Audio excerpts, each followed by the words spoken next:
જય હિન્દ વિદ્યાર્થી મિત્રો, તો આ ટેન્ડરનું ફોર્મ એસટીબીનું કઈ રીતના ભરવું તેના માટેનો આ વિડીયો છે. અંત સુધી બનાવી રહ્યો છો તો તમામ વસ્તુ તમને જણાવી દઈશ.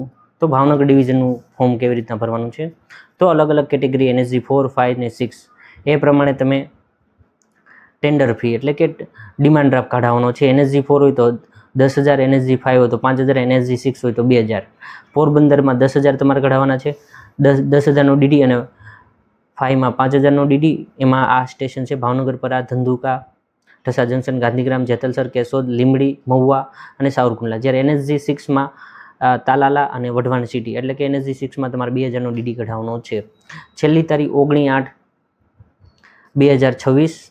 તો ત્યારે 12 વાગે ઓપન થશે અને પૂરું થશે 19/8/2026 ને 3 વાગે. એટલે કે સવારમાં 12 વાગે તમારે ટેન્ડર બોક્સમાં નાખવાનું છે અને 3 વાગે તમારું ક્લોઝ ટાઈમ છે અને 3:30 તમારું ટેન્ડર ઓપન થશે. તો આધાર કાર્ડ પ્રમાણે તમારે અટક પહેલાં અને પછી નામ, ત્યાર પછી તમારા પિતાજીનું નામ લખવાનું છે, જન્મ તારીખ લખવાની છે અને શબ્દોમાં પણ લખવાની છે. અહીંયા તમારી ઉંમર લખશો. આધાર કાર્ડ પ્રમાણે બંનેમાં એડ્રેસ સરખા લખવાના છે. મોબાઈલ નંબર જે હોય એ એજ્યુકેશન 10 પાસ હોય તો 10 પાસ લખવાનું છે. આવી રીતના અહીંયા તમારે જે સ્ટેશન માટે ફોર્મ ભરો છો STBA માટેનું, તો સ્ટેશનનો કોડ અને સ્ટેશનનું નામ. અહીંયાથી ડિમાન્ડ ડ્રાફ્ટ, જે ડિમાન્ડ ડ્રાફ્ટ કઢાવેલો હોય તેની આખી ડિટેલ્સ અહીંયા ભરવાની છે અને છેલ્લે તારીખ લખવાની છે. અહીંયા કાંઈ કરવાનું નથી. અને ખાસ અહીંયા તમે આધાર કાર્ડ જોડો છો તો આધાર કાર્ડ, LC, 10માની માર્કશીટ અને અટેચડ લખેલું હોવું જોઈએ. અહીંયા લાખથી ઉપર તમે જે ટકાવારી નાખો છો તે ટકાવારી લખવાની છે અને અહીંયા શબ્દોમાં લખવાની છે. અહીંયા તમારું પૂરેપૂરું નામ, અહીંયા તમારી સાઇન હોવી જોઈએ અને તારીખ.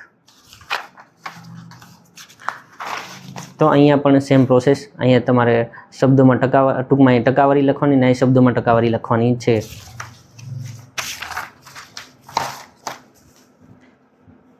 અને અહીંયા તમારે અહીંયા આ રીતના ટિક કરી દેવાનું છે. જો રેશન કાર્ડ જોડો છો તો એ રીતના ટિક કરીને અહીં નીચે લીટો, અહીં 10 પાસની માર્કશીટ હોય તો એ માર્કશીટ અને ટિક.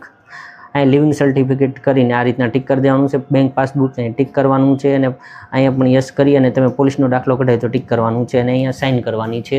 તમામ ટેન્ડરની નીચે અહીંયા સાઇન કરેલું લખેલું હોય છે તો અહીં સાઇન કરવાની છે. તમામ જગ્યાએ તમારી સાઇન હોવી જોઈએ.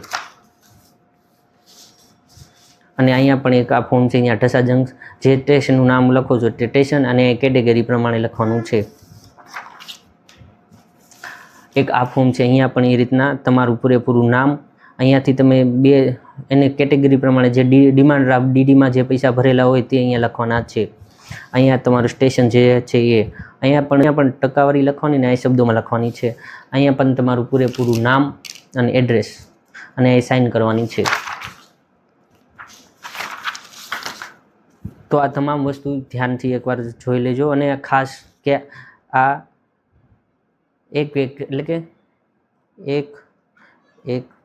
પેજમાં તમારે સિંગલ પેજમાં PDF કઢાવવાની છે, આગળ પાછળ કઢાવવાની નથી. એટલે કે આ રીતના પેજ કઢાવવાના નથી.